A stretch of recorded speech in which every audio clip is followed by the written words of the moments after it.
بسم اللہ الرحمن الرحیم والرابع قد تترك الحقیقة بدلالة من قبل المتکلم۔ یہ وصول الشاشی کا صفحہ نمبر 149 ہے۔ اور ما یترک بہ حقائق الالفاظ کی جو 5 نوعیں تھیں، 5 قسمیں، ان میں سے چوتھی قسم یہ ہے، کبھی متکلم کی جانب سے دلالت کی بنیاد پر حقیقت متروک ہوتی ہے۔ متکلم کی جانب سے دلالت کی مختلف صورتیں ہوتی ہیں۔ مثلا متکلم کی شان ایسی ہے جس سے یہ سمجھ میں آتا ہے کہ کلام کا حقیقی معنی مراد نہیں ہے، تو شان متکلم کی بنیاد پر شان متکلم کو دیکھتے ہوئے حقیقت متروک سمجھی جاتی ہے اور وہاں دوسرا معنی مراد ہوتا ہے۔ یا کبھی متکلم کی حالت ایسی ہوتی ہے جو یہ اس بات کو واضح کر دیتی ہے کہ یہاں حقیقی معنی مراد نہیں ہے، حقیقت متروک ہے۔ یا کبھی کچھ دوسرے قرائن ہوتے ہیں جس کی بنیاد پر یہ سمجھ میں آ جاتا ہے کہ یہاں حقیقی معنی یعنی متکلم کی مراد نہیں ہے، یہاں حقیقت متروک ہے۔ تو متکلم کی جانب سے کسی دلالت کی بنیاد پر حقیقت متروک ہوتی ہے، اس کی مثال اللہ تعالیٰ کا ارشاد ہے، فَمَن شَاءَ فَلْيُؤْمِنْ وَمَن شَاءَ فَلْيَكْفُرْ۔ معنی کیا ہے کہ تم میں جو چاہے ایمان لائے، فَمَن شَاءَ جو چاہے، فَلْيُؤْمِنْ ایمان لائے، وَمَن شَاءَ فَلْيَكْفُرْ اور جو چاہے کفر کرے۔ تو اب اس کلام کی حقیقت پر آپ غور کریں تو یہ سمجھ میں آئے گا کہ یہاں ایمان لانے اور کفر کرنے کا اختیار دیا گیا ہے۔ ایمان لانا بھی مباح ہے، کفر کرنا بھی مباح ہے۔ اب بندے کو اختیار ہے، چاہے ایمان لائے اور چاہے کفر کرے۔ یہ اس کی حقیقت ہے۔ لیکن متکلم کی شان کو دیکھتے ہوئے یہ سمجھ میں آتا ہے کہ یہاں حقیقت متروک ہے، اس لیے کہ بلا شبہ کفر یہ قبیح ہے اور اللہ جل شانہ حکیم ہے، اور حکیم یہ قبیح کا حکم نہیں دے سکتا۔ تو اس سے یہ معلوم ہوا کہ یہاں جو حقیقت ہے وہ متروک ہے۔ یہاں یہ کلام بطور تحدید ہے، یعنی جو چاہے ایمان لائے اور جو چاہے کفر کرے، یہ اختیار دینے کے لیے نہیں ہے، یہ کفر کرنے کی اباحت کے لیے نہیں ہے، بلکہ ایک طرح سے یہ مخاطب کی تحدید کے لیے، اس کی توبیخ کے لیے ہے۔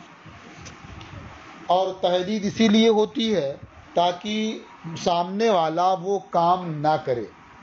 تو یہاں کفر سے روکنے کے لیے ایک طرح سے یہ تحدید ہے۔ یہاں جو حقیقت ہے وہ متروک ہے، حکیم متکلم کی شان کو دیکھتے ہوئے۔ مثالہ قولہ تعالی، یعنی متکلم کی جانب سے دلالت کی وجہ سے ترک حقیقت کی مثال اللہ تعالیٰ کا ارشاد فَمَن شَاءَ فَلْيُؤْمِنْ وَمَن شَاءَ فَلْيَكْفُرْ ہے۔ وَذَلِكَ لِأَنَّ اللَّهَ تَعَالَى حَكِيمٌ۔ اب متکلم کی جانب سے دلالت کیسے ہوئی اسے واضح کرتے ہیں، اور وہ یعنی متکلم کی جانب سے دلالت کی وجہ سے ترک حقیقت کا ثبوت اس لیے ہے کہ اللہ تعالی حکیم ہے، والکفر قبیح اور کفر یہ قبیح ہے، والحکیم لا یأمر بہ اور حکیم قبیح کا حکم نہیں دیتا ہے، یعنی اللہ جل شانہ یہ بری چیز کا، قبیح کا حکم نہیں دیتا ہے۔ خود قرآن کریم میں ہے ان اللہ لا یأمر بالفحشاء، یقیناً اللہ تبارک و تعالی فحشاء کا، بری باتوں کا، قبیح چیزوں کا حکم نہیں دیتا ہے۔ فَيُتْرَكُ دَلَالَةُ اللَّفْظِ عَلَى الْأَمْرِ بِحِکمَةِ الْعَامِرِ، تو لفظ کی دلالت امر پر یہ ترک کر دی جاتی ہے عامر کی حکمت کی وجہ سے، یعنی لفظ کی جو حقیقت ہے وہ یہاں متروک ہے، عامر کی حکمت کی وجہ سے، اس کی شان کو دیکھتے ہوئے کہ عامر حکیم ہے اور حکیم یہ قبیح کا حکم نہیں دے سکتا، اس لیے یہاں حقیقت متروک ہے۔ وَعَلَى هَذَا قُلْنَا،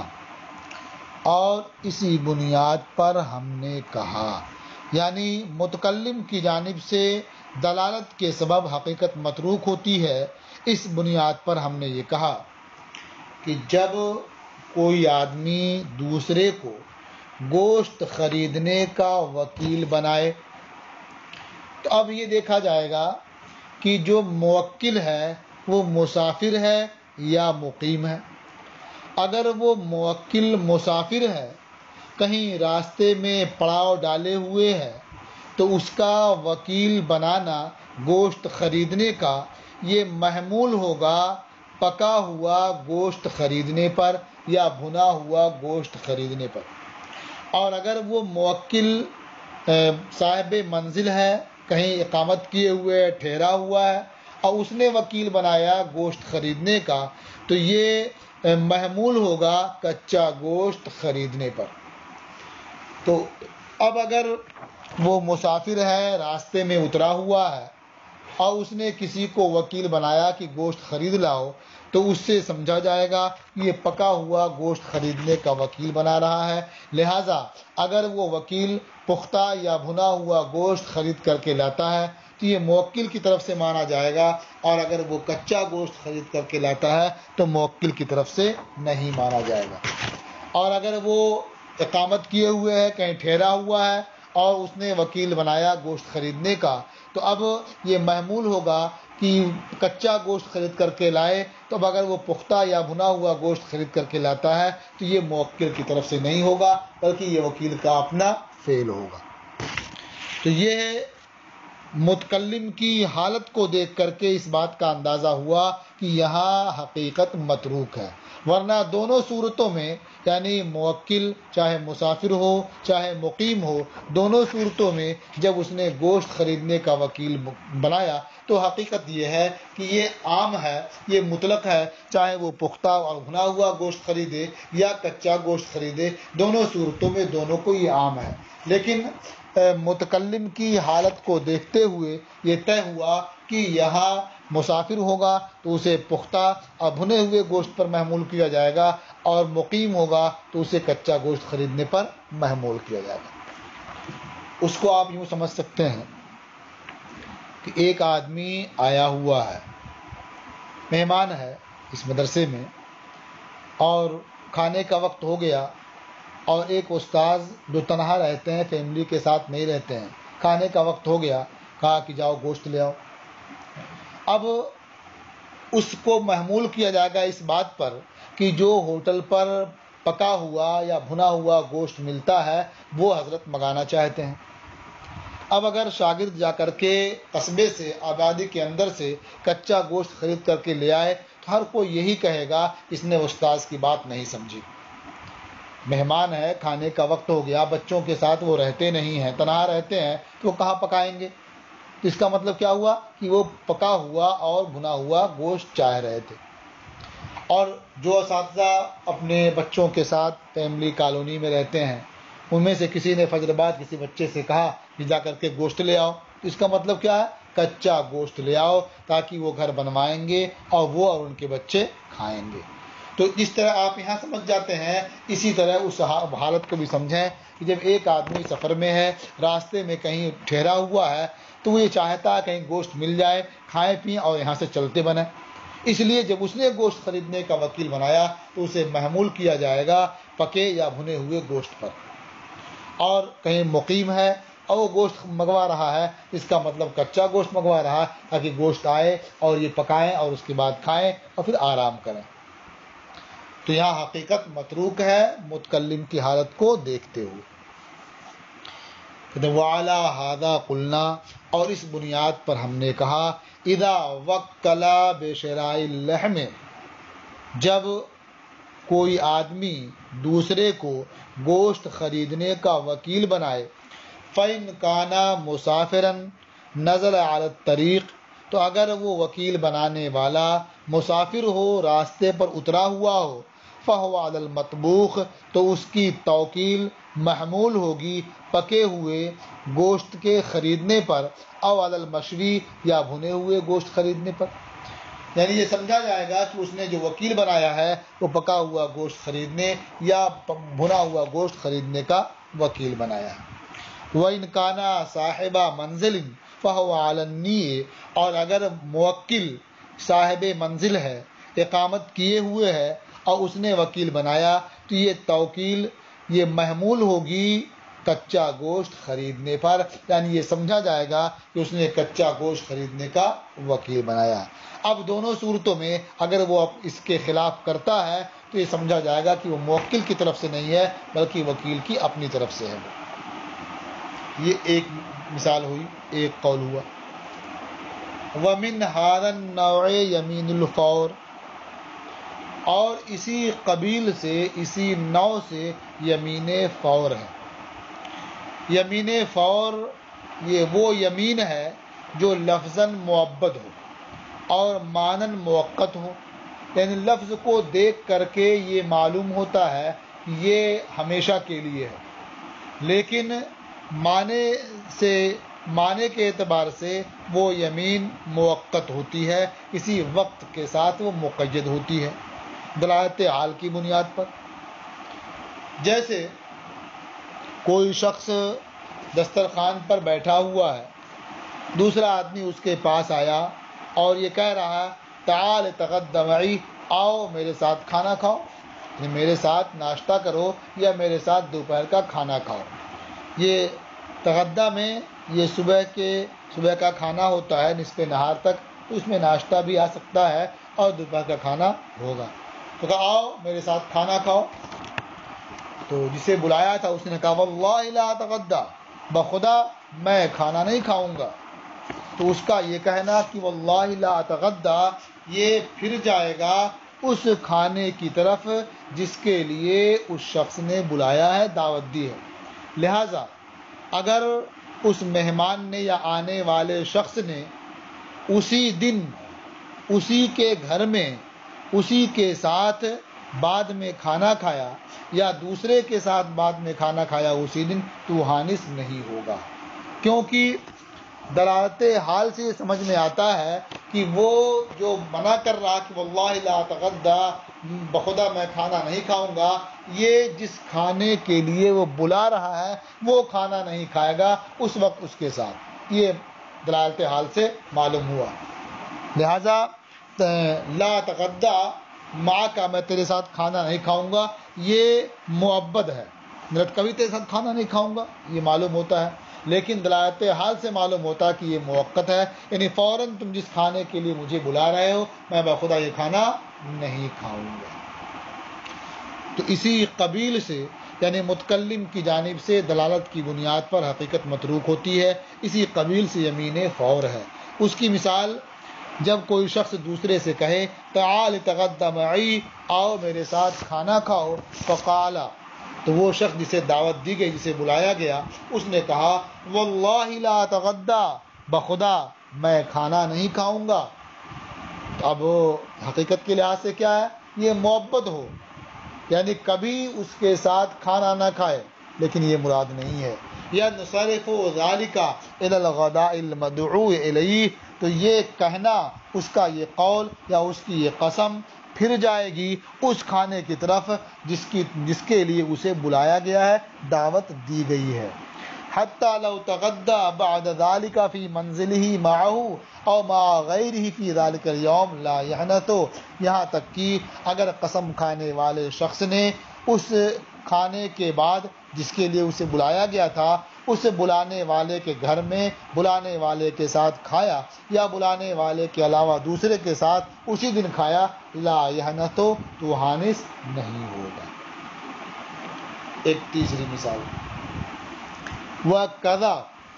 اِذَا قَامَتِ الْمَرْأَةُ تُرِيدُ الْخُرُوجَ، اور یوں ہی جب عورت گھر سے باہر نکلنے کے ارادے سے کھڑی ہو جائے، فقال الزوج، تو شوہر کہے، ان خرجت فانت کذا، اگر تو باہر نکلی تو تو اس طرح ہے، مثلا تو مطلقہ ہے، تجھے طلاق ہے۔ اب اس کا حقیقت کیا ہے کہ اگر تو گھر سے باہر نکلی تو تجھے طلاق ہے، یعنی جب بھی تو گھر سے باہر نکلے گی تیری طرف سے گھر سے باہر قدم رکھنا پایا جائے گا، تجھے طلاق پڑ جائے گی، یہ حقیقت ہے۔ لیکن دلالت حال سے معلوم ہوا کہ یہاں متکلم کی جانب سے جو بات کہی گئی ہے تو یہاں دلالت حال سے یہ معلوم ہوتا ہے کہ متکلم کی مراد نہیں ہے، بلکہ اس کی مراد یہ ہے کہ تو بر وقت جو نکلنا چاہ رہی ہے اگر تو نے باہر قدم رکھ دیا تو تجھے طلاق ہے۔ اور اب اگر وہ عورت اس وقت بیٹھ گئی، گھر میں اندر چلی گئی، تھوڑی دیر کے بعد پھر وہ نکل کر کے گئی تو اس پر طلاق نہیں پڑے گی۔ فرماتے ہیں وَكَذَا اِذَا قَامَتِ الْمَرْأَةُ تُرِيدُ الْخُرُوجَ، اور یوں ہی جب عورت گھر سے باہر نکلنے کے لیے کھڑی ہو جائے، فقال الزوج، تو شوہر کہے، ان خرجت فانت طالق، اگر تو باہر نکلی تجھے طلاق ہے۔ کان الحکم مقصورا علی الحال، تو یہ حکم طلاق منحصر ہوگا اسی وقت پر، یعنی فوراً نکلنے پر۔ حتیٰ لو خرجت بعد ذالک، یہاں تک کہ اگر وہ خاتون اس وقت کے بعد گھر سے باہر نکلی، لا یحنث، تو قسم کھانے والا حانث نہیں ہوگا اور وہ عورت مطلقہ نہیں ہوگی۔ والخامس، یعنی ترک حقیقت کی جو جگہیں ہیں، جو مواقع ہیں، اس کی 5 نوعیں ہیں، 4 آپ پڑھ چکے، 5ویں نوع یہ ہے والخامس، اور ترک حقیقت کی 5ویں نوع۔ وقد تترک الحقیقت بدلالت محل الکلام، اور کبھی کلام کی حقیقت متروک ہوتی ہے محل کلام کی دلالت کی وجہ سے، یعنی کلام جس محل میں واقع ہوا ہے اس سے یہ سمجھ میں آتا ہے کہ یہ حقیقت متروک ہے۔ مثلا وہ محل جس میں وہ کلام واقع ہوا ہے وہ لفظ کی حقیقت کے قابل ہی نہیں ہے، اسے وہ قبول ہی نہیں کر سکتا ہے، یہ سمجھ میں آ جائے گا کہ یہاں لفظ کی حقیقت مراد نہیں ہے، یہ متروک ہے بلکہ دوسرا معنی مراد ہے۔ جیسے کسی آزاد عورت نے کہا دوسرے شخص سے، بعت نفسی منکا، میں نے اپنی ذات تم سے بیچ دی، یا کہا ملکت نفسی لک، میں نے تجھے اپنا مالک بنا دیا، یا کہا تصدقت لک نفسی، میں نے اپنی ذات کو تمہیں صدقہ کر دیا، یا کہا وہبت نفسی لک، میں نے اپنی ذات کو تجھے ہبہ کر دیا۔ تو اب ظاہر ہے کہ وہ آزاد عورت ہے، تو آزاد عورت کی بیع نہیں ہو سکتی ہے، وہ آزاد ہے، وہ اپنی ذات کو دوسرے کو ہبہ نہیں کر سکتی ہے، دوسرے کو مالک نہیں بنا سکتی ہے، وہ صدقہ نہیں کر سکتی ہے۔ تو یہاں جو لفظ کی حقیقت ہے بیع، ہبہ، تملیک اور صدقہ، یہ محل یہ بتا رہا کہ یہ مراد نہیں ہے، بلکہ ان الفاظ سے مراد کیا ہے؟ نکاح۔ اس لیے آزاد عورت اگر دوسرے شخص سے اس طرح سے کہتی ہے اور وہ قبول کر لیتا ہے تو نکاح منعقد ہو جائے گا۔ وَمِثَالُهُ، والخامس، اور 5ویں قسم، وقد تترک الحقیقت بدلالت محل الکلام، اور کبھی محل کلام کی دلالت سے حقیقت متروک ہوتی ہے، بأن کان المحل لا يقبل حقیقت اللفظ، بئی طور کہ وہ محل جس میں کلام واقع ہوا ہے وہ لفظ کی حقیقت کے قابل نہ ہو، اسے قبول نہ کرے۔ ومثالہ انعقاد نکاح الحرۃ بلفظ البیع والہبہ، اور اس کی مثال یعنی محل کلام کی دلالت سے ترک حقیقت کی مثال حرہ کے نکاح کا انعقاد لفظ بیع سے اور لفظ ہبہ سے اور لفظ تملیک سے اور لفظ صدقہ سے، ان الفاظ سے نکاح کا انعقاد یہ اس کی مثال ہے کہ محل کلام کی دلالت سے حقیقت متروک ہے۔ اور ایسے ہی آقا کا اپنے غلام سے یہ کہنا درحال کہ وہ غلام آقا کے علاوہ دوسرے شخص سے معروف النسب ہے، یعنی لوگ اس کے بارے میں جانتے ہیں کہ زید اس کا آقا ہے اور یہ خالد کا بیٹا ہے، تو خالد سے وہ معروف النسب ہے کہ خالد کا بیٹا ہے وہ، اور زید کا وہ غلام ہے۔ اب زید اپنے اس غلام کے بارے میں کہتا ہے کہ ھذا ابنی، یہ میرا بیٹا ہے، تو ظاہر ہے کہ ھذا ابنی کی جو حقیقت ہے وہ یہاں نہیں ہو سکتی، کیونکہ وہ معروف النسب ہے، خالد کا بیٹا ہونا معروف و مشہور ہے، تو محل جو کلام کا جو محل ہے وہ حقیقت کو قبول نہیں کر رہا، اس لیے یہاں اس کا مجازی معنی مراد ہوگا، اور یہ گویا ھذا ابنی کہہ کر کے وہ بتانا چاہتا کہ یہ آزاد ہے۔ ایسے ہی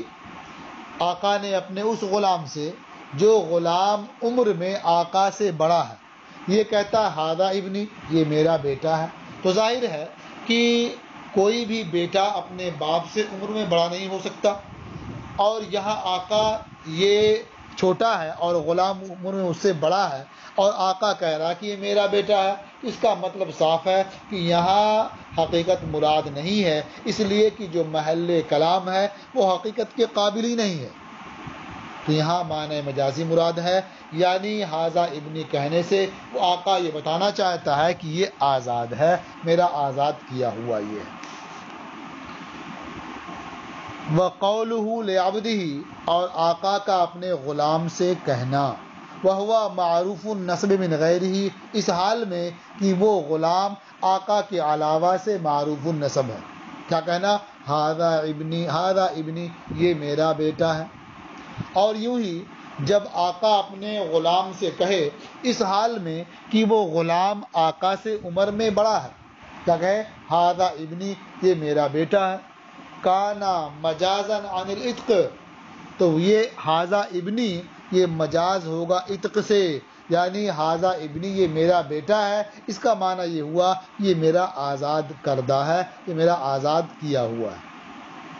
کانا مجازن عن العتق عند ابی حنیفہ، کہ یہ مجاز ہوگا آزادی سے امام اعظم ابو حنیفہ رضی اللہ تعالی عنہ کے نزدیک۔